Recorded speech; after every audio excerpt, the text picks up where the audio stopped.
Bueno, buen día a todos. Mi nombre es Federico Garini, yo soy uno de los medios coordinadores aquí del servicio. La idea de los Ateneos, que los vamos a hacer cada 15 días, es que todos los integrantes del equipo del servicio de terapia intensiva podamos compartir temas que nos resulten interesantes y que sean valiosos para aportar conocimiento al grupo de trabajo.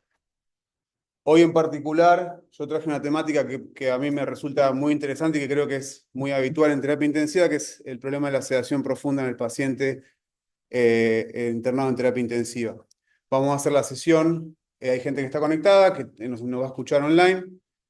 Después de la sesión vamos a hacer preguntas. Si hay preguntas del auditorio, yo después las repito para que los que están online las puedan escuchar. Si hay preguntas de los que están online, se van a escuchar por los micrófonos, por los parlantes, y las responderemos también online. Eh, casi toda la documentación que voy a mostrar acá está disponible en esta web, que si quieren escanear el QR lo pueden escanear y lo pueden descargar. Ahí está la guía del servicio, que es la que produjimos ya hace 2 años y donde está resumido toda la evidencia que vamos a mostrar. Esto también va a quedar online en la plataforma. Esta es mi declaración de conflicto de interés respecto a actividades relacionadas a educación en la temática de analgesia, sedación y delirium. Y quería empezar, y espero que se escuche, con un relato de un paciente que pasó por nuestra terapia hace unos años y que participó después en un programa de seguimiento que lo hicimos ad hoc para educación y nos contó un poco su experiencia y que creo que contextualiza un poco por qué es importante el tema de la analgesia, la sedación y el delirio. Buenas tardes, mi nombre es Aaron Zahir y a pedido del doctor Federico Carini les voy a contar mi experiencia en UTI, que fue de abril a julio inclusive, siendo abril y los primeros días de mayo en el hospital italiano y el resto en las instalaciones de Alpi. Yo llego a instancias de UTI por un cuadro de coronavirus. ¿Me escuchas Realmente cuando atrás? llegué a la guardia estaba con una saturación muy baja, un 60% de oxígeno. No, porque el tema no, de hecho lo probé. Es que no es el micro, es el parlante que se conecta desde allá.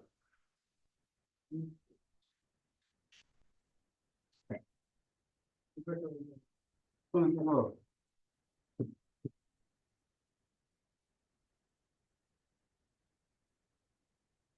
¿Te gusta más poner? Cuando pusimos música se escuchaba.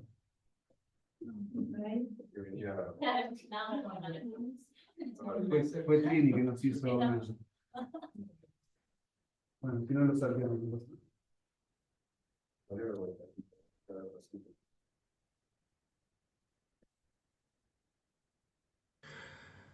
Buenas tardes, mi nombre es Aaron Zahir y a pedido del doctor Federico Carini les voy a contar mi experiencia en UTI, que fue de abril a julio inclusive, siendo abril y los primeros días de mayo en el hospital italiano y el resto en las instalaciones de Alpi.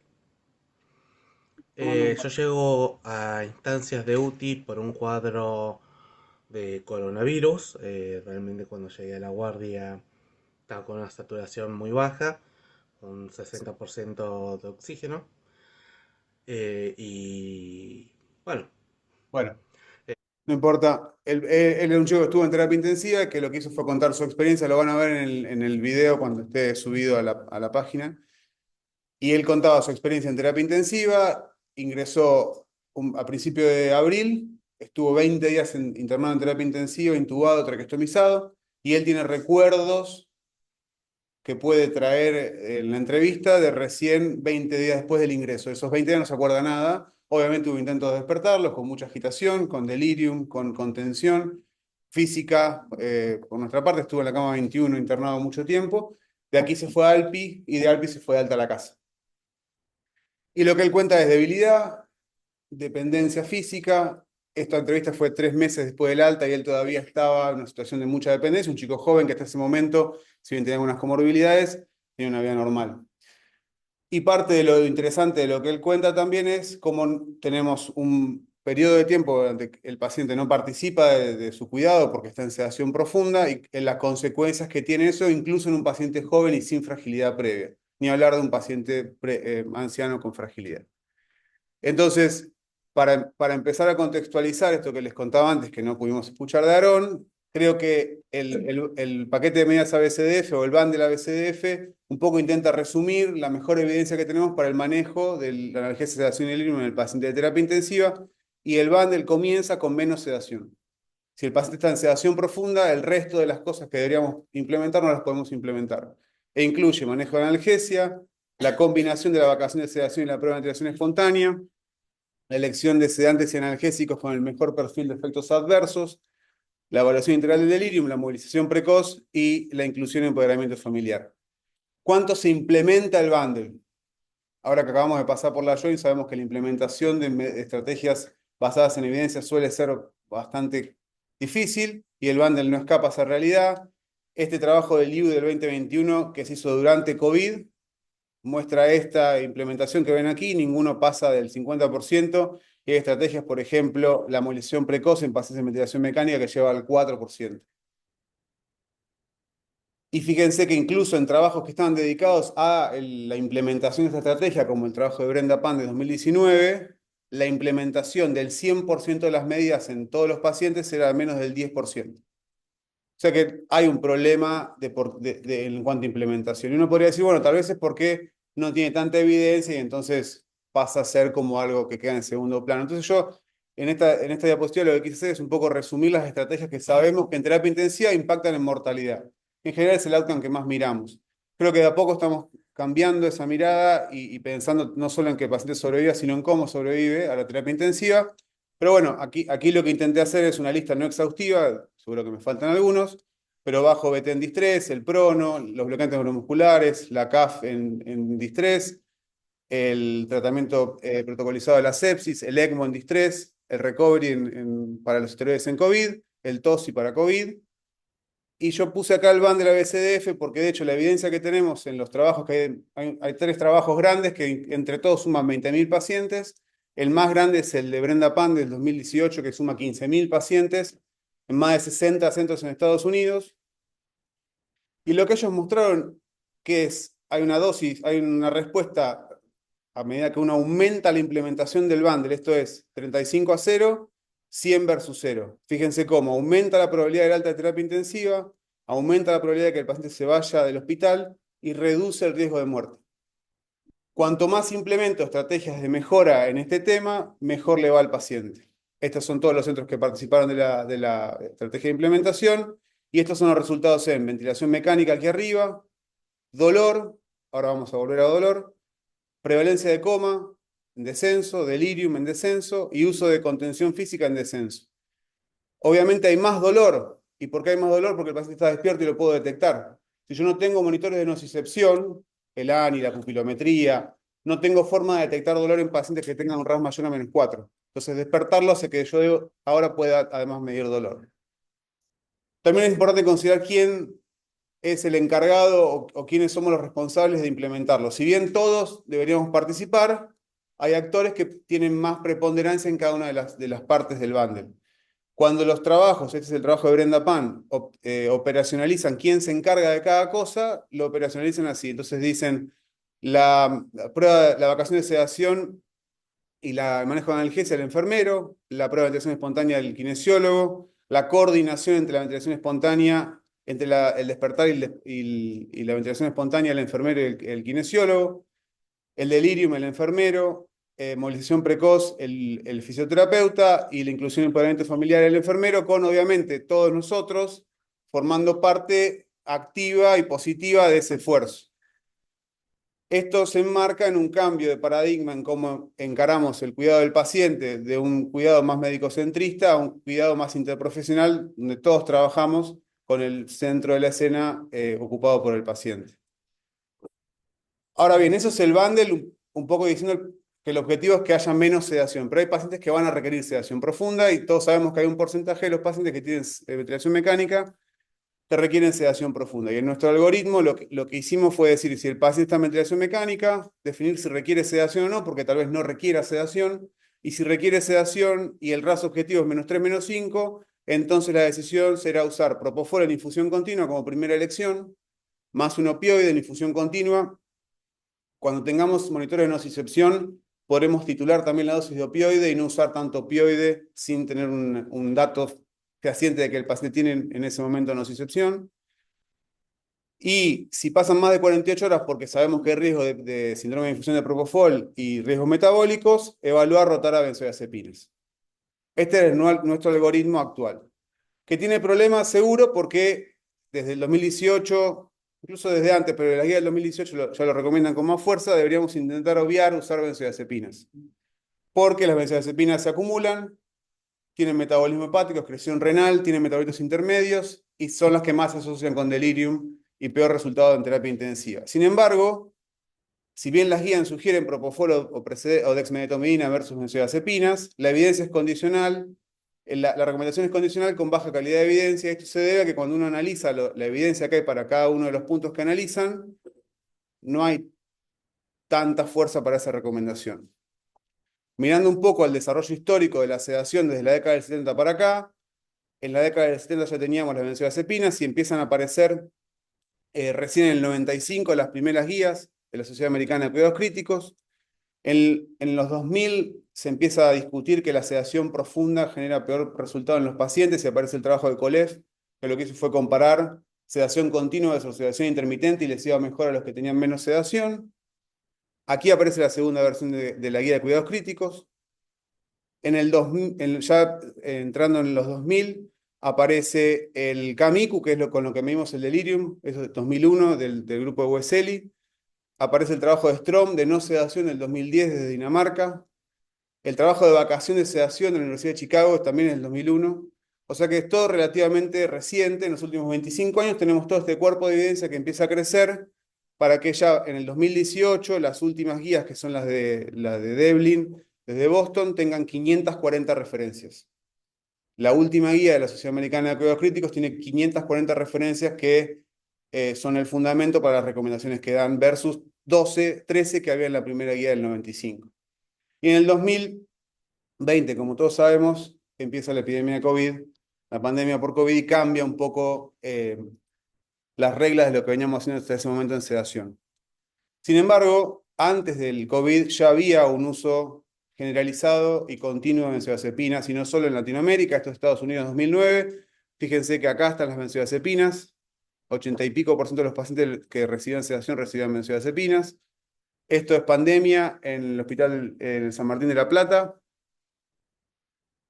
90% de los pacientes recibían benzodiazepinas, 95% fentanilo y propofol 35%. Entonces, definitivamente, si bien es algo que debería quedar en segunda línea, sigue siendo primera línea para pacientes que requieren sedación profunda.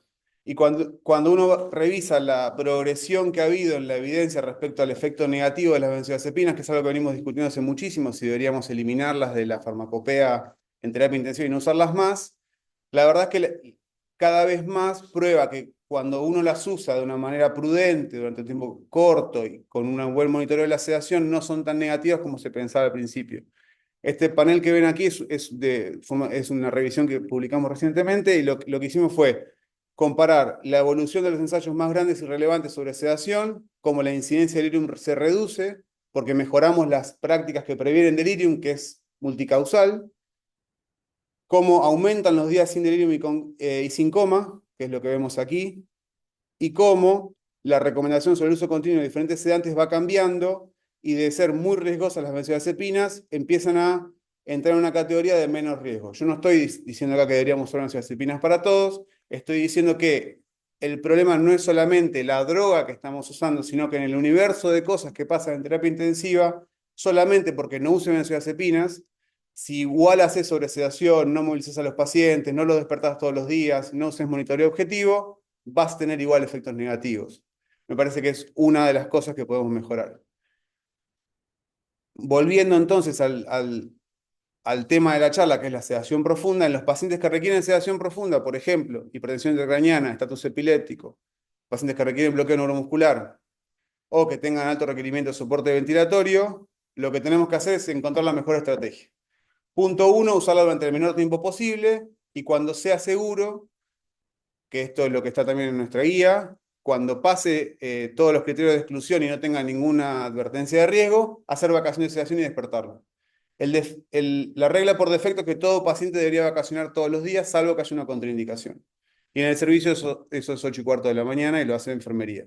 Se apagan los sedantes y se reducen a la mitad los analgésicos. En caso de que haya una contraindicación, me tengo que asegurar que el paciente no entre en este rango de sobresedación. Entonces, si yo paso de un RAS-5, que es cuando el paciente no responde a ningún estímulo, pierdo monitoreo. Si yo no le pongo algún tipo de monitoreo electroencefalográfico, no tengo forma de saber si está en este punto de la escala, en un BIS de 50, si no tengo monitor, o si está completamente suprimido. ¿Es útil el BIS en terapia intensiva? La revisión de 2018 que hizo el grupo de Yeti incluyeron 4 estudios, no encontraron diferencia en estadía en terapia intensiva, no encontraron diferencia en tiempo de ventilación mecánica, imposible determinar efectos sobre cantidad de sedante. El problema está en que todos estos estudios lo que hacían es comparar BIS versus RAS en pacientes con sedación superficial. Y en esa población no te va a servir, porque en esa población el gol estándar es el RAS. La población en la que nosotros creemos que debe servir, como dicen las guías PADIS, es en los pacientes que tienen sedación profunda, en los cuales vos perdés monitoreo clínico y necesitas ponerle un número a cuán sedado está el paciente. Y por eso las guías PADIS dicen potencialmente sería útil en esa población. Rasulo en el 2022, en un consenso de expertos, van también por esa línea. Dicen, creemos que es adecuado monitorear el nivel de sedación en pacientes en los que no se puede hacer monitoreo clínico. Obviamente hace falta capacitación y hay barreras como falta de conocimiento. No sabemos qué pasa en pacientes que tienen sedación prolongada y obviamente el costo. Definitivamente lo que no queremos ver en un paciente que está en sedación continua es este BIS. Pero si yo no le pongo el BIS no lo puedo saber, porque esto es un RAS de -5. Y un RAS de -5 puede ser esto, o puede ser un paciente que tenga un BIS de 50. Hasta que no le puse el BIS no lo sé. Entonces, para los que no vieron antes un monitor de BIS, acá tenemos un número que es una escala adimensional que va de 0 a 100, 40 a 60 sedación adecuada, menos de 40 muy sedado, más de 60 menos sedado. Este número solo me dice muy poquito, les diría que es lo menos importante del BIS, porque este número se produce con una ecuación que es propietaria de del fabricante y que no sabemos bien cómo la producen. Entonces tenemos que mirar el resto. Si miramos el resto, tenemos buena calidad, estas barritas de acá muestran la calidad de la señal, no tenemos contaminación por electromiograma, que es esta barra que está acá, tenemos una tasa de supresión de 99%, 99% del tiempo no hay actividad cerebral. El objetivo es que sea cero esto. Cuanto más alta, más apagado está el cerebro. Y fíjense que la onda del electroencefalograma cruda es plano. Este es el BIS que no queremos ver. ¿Y por qué no lo queremos ver? Bueno, porque en los pocos trabajos que han ido a buscar cómo se relaciona esto con, por ejemplo, mortalidad, vemos que se relaciona con más mortalidad. Más supresión, más mortalidad. ¿Y por qué digo que solo el número no es importante? Esto no tiene sonido, así que lo deberíamos poder ver bien. Este es un estudio que hicieron unos australianos, 10 voluntarios sanos que eran 10 anestesistas, se juntaron entre ellos y se pasaron succinilcolina entre ellos. Se pusieron esto que ven acá, que es un torniquete en el brazo derecho, o sea que la succinilcolina no le llegó a la mano. La paciente tiene un bis, que es lo que ven acá, y van a ver que el bis empieza a caer cuando le pasan la succi porque reduce, obviamente, los movimientos musculares. Pero la paciente está despierta, ven cómo está respondiendo órdenes con la mano, como con la técnica del torniquete no tengo flujo de succi a la mano, la paciente está lúcida y sigue respondiendo órdenes durante el estudio. Lo que quisieron probar es simplemente que solamente el número de bis no me da demasiada información si yo no interpreto todo el contexto de la información que me da el monitor. Este estudio es de Schuller del 2006. Es interesante de leer. Creo que nunca lo van a poder repetir porque, bueno, medio radical. Algunos casos como para ejemplificar cuándo podría ser útil el monitoreo con electroencefalografía procesada. Este es el otro monitor que tenemos, que es el de Máximo. El monitor se llama PSI, Patient Status Index, y da un índice que se llama PSI, que es este que está acá abajo, y se usa en el monitor que se llama root. Ese monitor que tiene un pie que tenemos en la sala, el monitor entero se llama root, se conecta al PSI, que es esto que nos va a producir este índice de también electroencefalografía procesada, que es un número. En el caso del PSI la escala va de 0 a 100, pero 25 es el mínimo, 50 es el máximo de sedación adecuada. Pero vemos lo mismo, vemos 4 señales de electroencefalograma acá arriba. Acá vemos lo que se llama análisis de densidad espectral, que ahora lo vamos a ver un poquito más en detalle. Y acá abajo vemos el número y la tendencia en el tiempo. Y acá abajo, que se ve medio chiquito, vemos la tasa de supresión, 46, con el CEF, que está por debajo de 7. El CEF es el número, la frecuencia por debajo del cual está el 95% de las ondas cerebrales. O sea, el 95% de las ondas de este paciente, lo poco que tenía, estaba debajo de 7. Entonces ustedes dirían que tiene mucha sedación, poca sedación, o está bien. Mucha sedación, muy bien. No están tan dormidos, muy bien. Este era el estado clínico del paciente con estas livideces, tipo perfusión, shock séptico refractario, con lo cual, sin duda, la sedación que tiene en ese momento es demasiada. Se la puedo sacar o bajar. Y si yo no le pusiera un monitoreo, como va a estar en RAS -5, no lo sabría. Y entonces tendría solamente los problemas de la sedación, vasoplejía, inotropismo negativo en el propofol, por ejemplo, sin ninguna ventaja. Este es otro paciente con un shock mixto distributivo y cardiogénico. Y fíjense cómo también con una dosis mínima de propofol, tenía 0,3 miligramos kilo hora, tenía fentanilo a 0,5 microgramos kilo hora para una máxima de casi 10 y el propofol de casi 4,5. Y fíjense que con esa dosis teníamos una supresión de 1, con un BIS de 43, con buena señal, sin contaminación de electromiograma. Y este es el análisis de densidad espectral. ¿Ustedes qué les parece? ¿Le subimos o le dejamos el propofol igual? Bueno, sí, se lo podrías bajar, de hecho, si quisieras, porque estás en el límite inferior, se lo puedes apagar tal vez y ver qué hace, pero sabes que no está sobreseado en demasía. El análisis de densidad espectral, que es esto que ven acá, lo que hace es convertir la frecuencia de las ondas que vemos acá en gama de colores. Colores más cálidos es que hay más potencia, hay más cantidad de esas ondas. Colores más fríos es que hay menos. Esta es la línea de tiempo y esta es la velocidad de las ondas. Entonces, en este caso vemos que hay muchas ondas, mucha potencia, o sea, mucha cantidad de ondas de baja frecuencia, que es esto rojo que vemos acá, y pocas de alta, lo que es congruente con un BIS de 40 con una supresión de 1. Hasta ahí, ¿por qué serviría o por qué creo que es útil tener una ventana en el cerebro cuando el paciente está en sedación profunda? Nosotros lo que nos preguntábamos antes de hacer este trabajo que vamos a mostrar ahora es si el delirium es consecuencia de la sedación profunda y yo tengo una estrategia para reducir la sedación inadecuada, que es el BIS, entonces usando BIS debería reducir el delirium.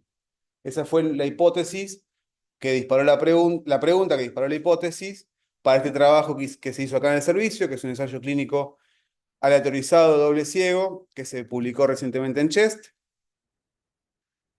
Y lo que intentamos probar era si la sedación profunda guiada por BIS reduce la duración del delirium en los 14 días posteriores a la finalización de la sedación profunda.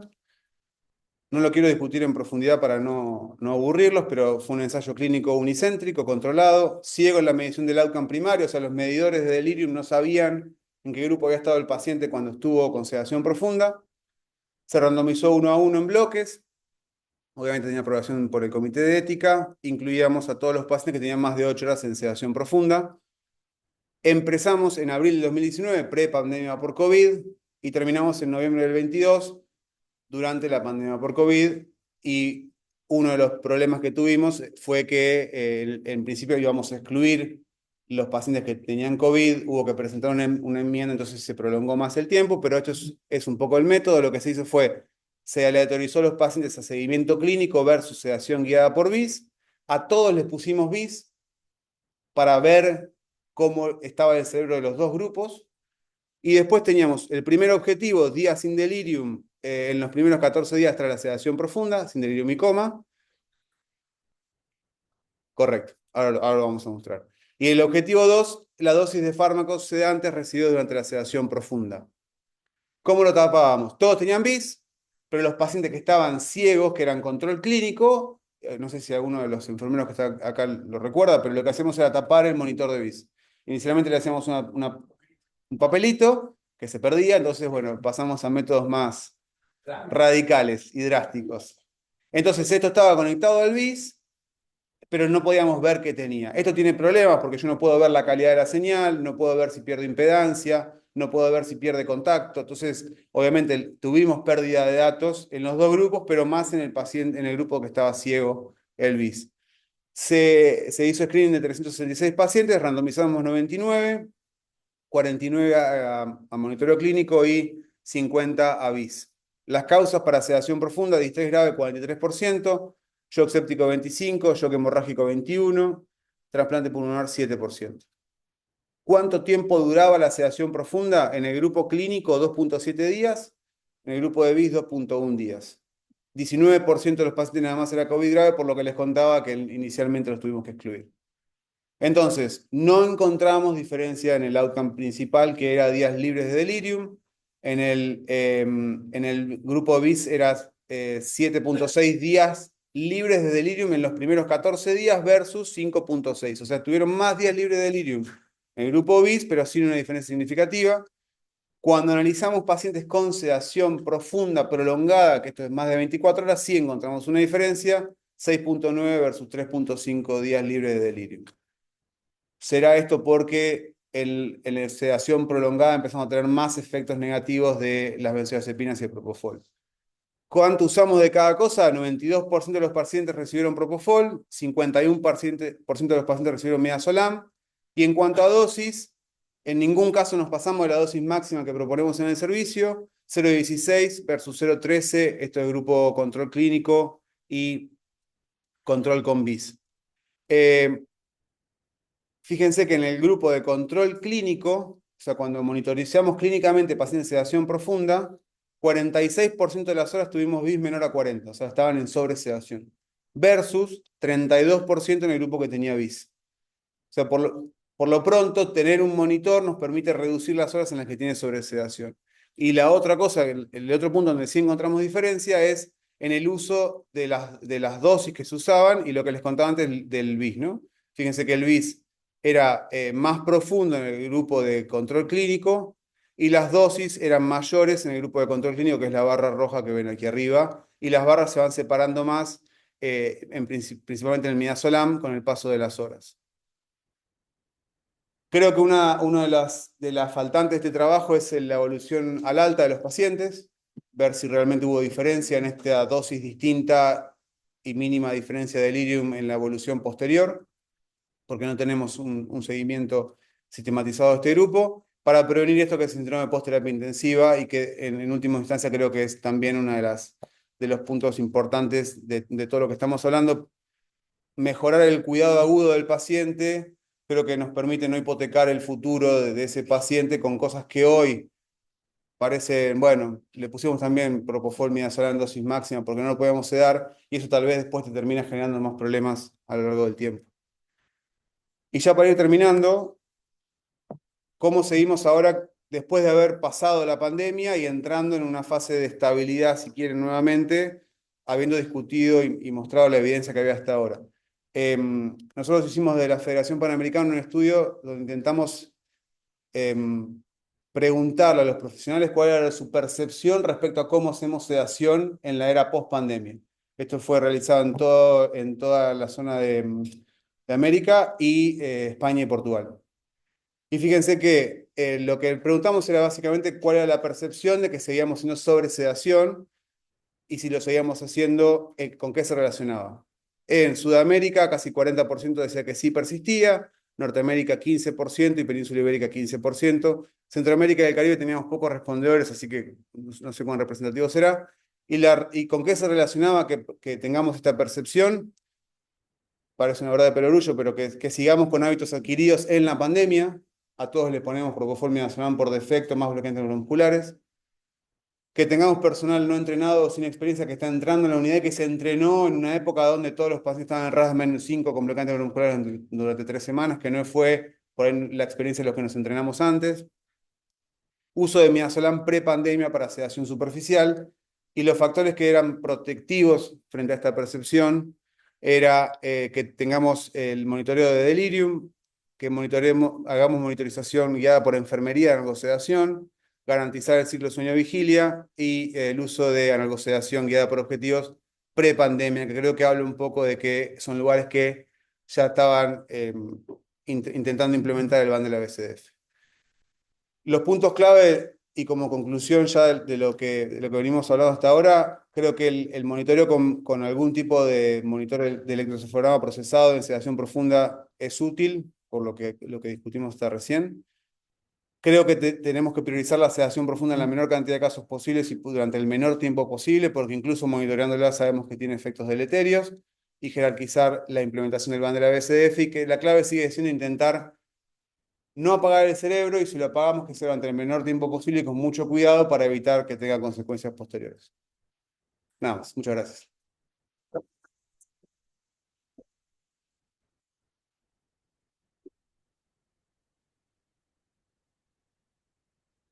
¿Preguntas?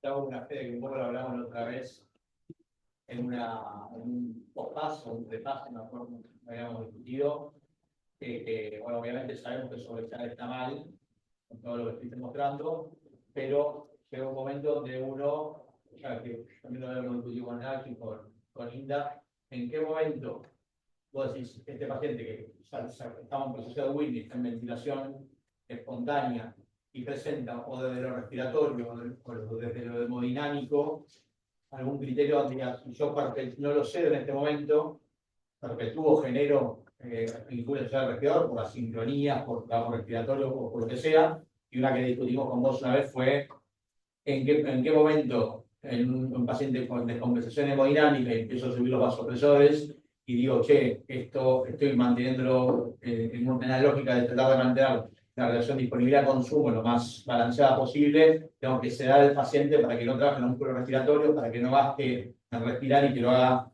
el respirador. ¿En qué ya has revisado de ese tema donde uno pone el límite? No tanto el escalamiento, donde uno viene sedado profundo y va desescalando, sino al revés, donde uno está en el proceso de vinculación del paciente e intercurre con o asincronías o trabajo respiratorio o con un nuevo evento séptico o un nuevo evento hemodinámico hasta donde uno toleraría, como experto y como el tema, hasta donde uno toleraría dejarlo despierto, ¿no? Y no sedarlo y no pasar un RAS de -4.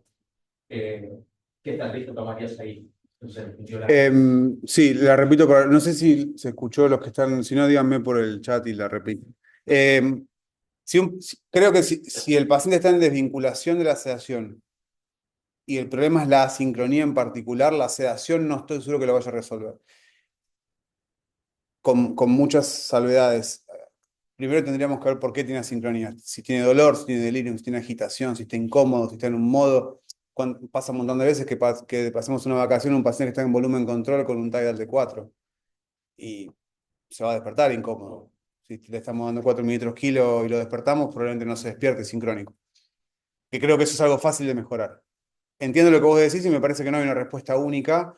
Si el problema es asincronía en un paciente que tiene RAS -4, -5, más sedación no lo va a resolver definitivamente. Ahí tenés que hacer bloqueo neuromuscular. Hacer bloqueo neuromuscular parcial o hacer bloqueo neuromuscular completo durante poco tiempo con bolos.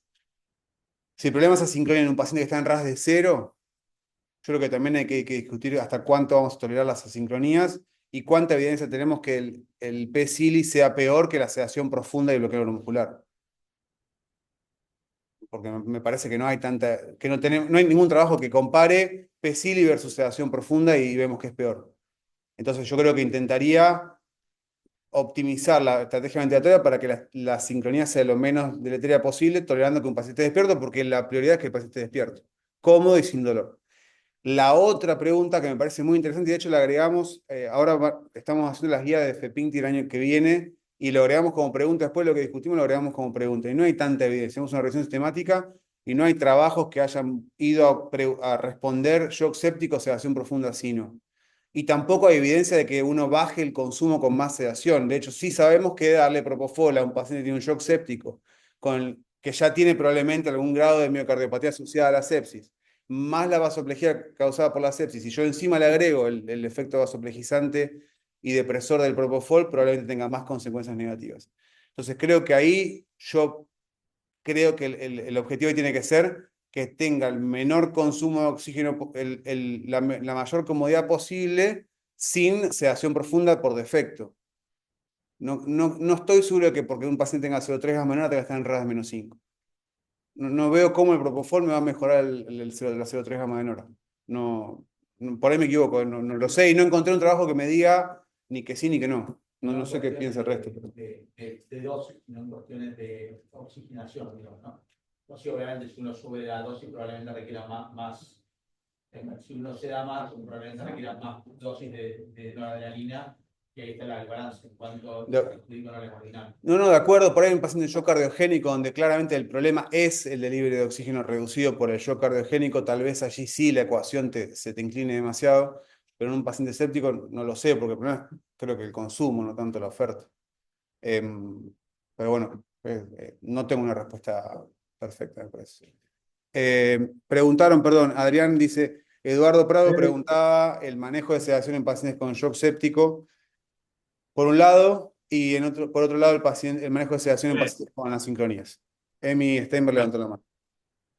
Sí, no, Fede, quería agregar algo a la primera parte de la respuesta cuando hablaron de las cuestiones de las asincronías y la elección de la sedación o no.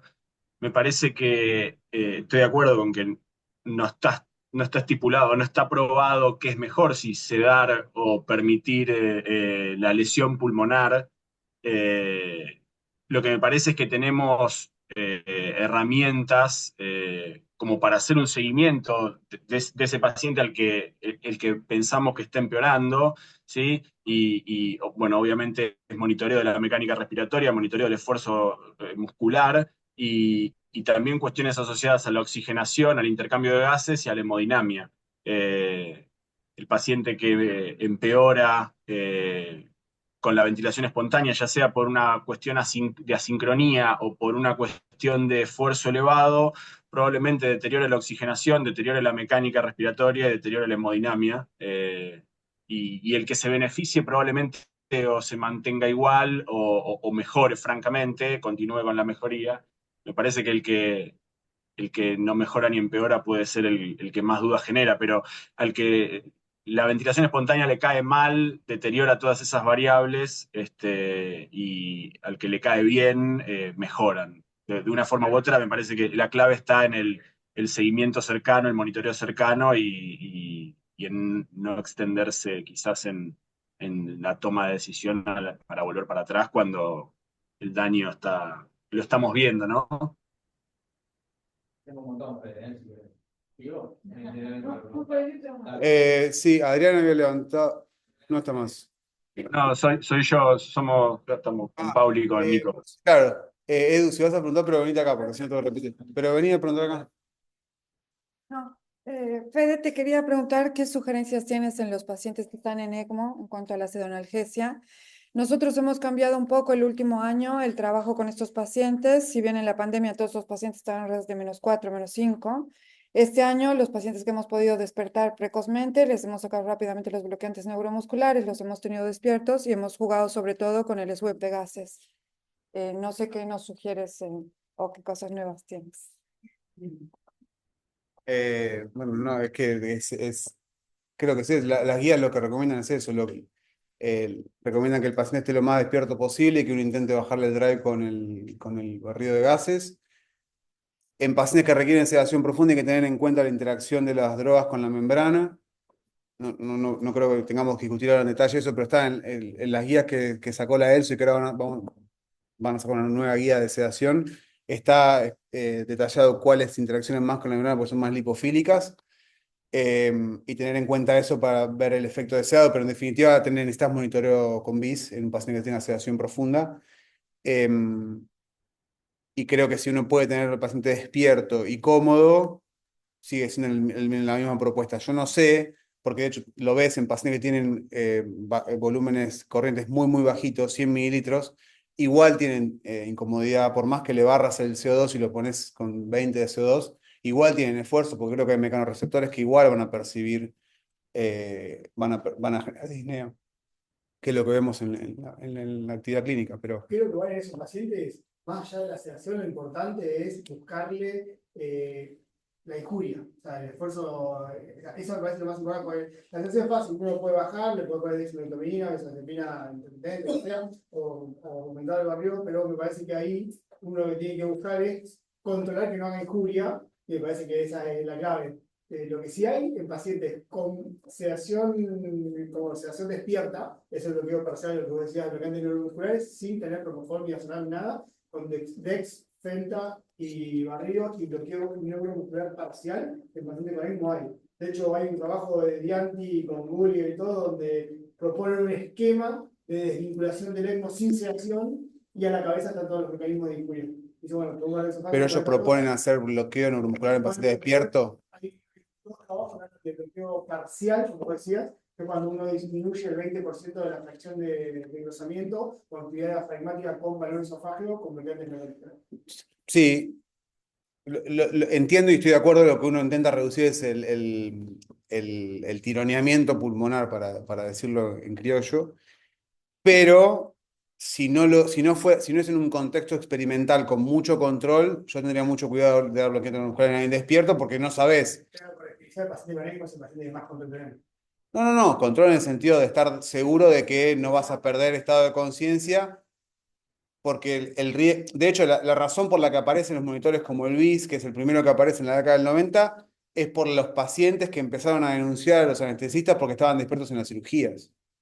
Esa fue la razón por la que aparece el monitoreo, porque hasta ese momento había el electroencefalograma común para detectar convulsiones y nada más. Empezó a haber casos de pacientes despiertos en cirugía, bloqueados, y si lo buscan van a ver que hay un montón de notas en la prensa de esa época. Hay uno que me pareció bastante gráfico, que la señora se despertó y estaba escuchando música country, y el anestesista y el cirujano que decía tirá más fuerte que no sale el ojo, porque estaba haciendo una exéresis de un ojo y la señora estaba despierta en la cirugía. Creo que sin dolor, pero bueno. Entonces, lo que dice Nacho en cuanto a reducir el esfuerzo es importante, siempre teniendo en cuenta que tengo que asegurar adecuada sedación, ¿no? Pero creo que esa es la clave, ¿no? Reducir el esfuerzo muscular para no generar lesión pulmonar. Los trabajos de Siri son todos experimentales. Cuando uno hace un trabajo experimental, aísla una sola condición y no mira la condición. Lo cual, las respuestas son muy difíciles de controlar. Hay que meter en el contexto lo mismo que lo del shock y lo de la sintonía. Hay una respuesta para que pueda abarcarlo todo. Hay que tener duda en cuanto a los resultados del trabajo, ¿por qué hubo un 30% de pacientes que tuvieron sobresedados con BIS? ¿Qué nos pasó? Bueno, porque nuestro trabajo intentó ser lo más pragmático posible. Nosotros hicimos un trabajo de nuestra práctica real. O sea, no teníamos un operador dedicado a mirar el BIS todo el tiempo. Es como trabajamos nosotros con BIS. Correcto. Pero ¿qué es lo que nos pasa? Digo, es una muestra de cómo trabajamos en un contexto donde implementamos BIS hace muchos años. Yo ni me acuerdo cuando empezamos a tener monitores, pero hace muchos años que se usa. Pero no es un trabajo de implementación de BIS donde vos tenés a Eduardo todo el tiempo mirando el monitor y le dices, che, bajó un poquito, cambió la señal, bajá el sedante. En un contexto de trabajo rutinario habitual, incluso en ese contexto que no es el ideal de laboratorio, fue útil. Se puede mejorar, seguro que se puede mejorar. Pero incluso en ese contexto de realidad es útil. ¿Qué es lo que uno intenta probar con estas cosas? ¿No? Es decir, porque si yo pongo en un contexto de todo controlado, te tiene que dar bien, no hay forma que no te dé bien. El tema es cuando lo sacás a jugar al mundo real. Lo que pasa es que hay un tema que siempre es el de la sincronía. Entonces, como la sincronía se va a presentar en general a un nivel normal o aceptable de sedación, la tendencia nuestra siempre es a sobresedar. Sí. Vas a encontrar siempre que lo ves todo el día acá, que el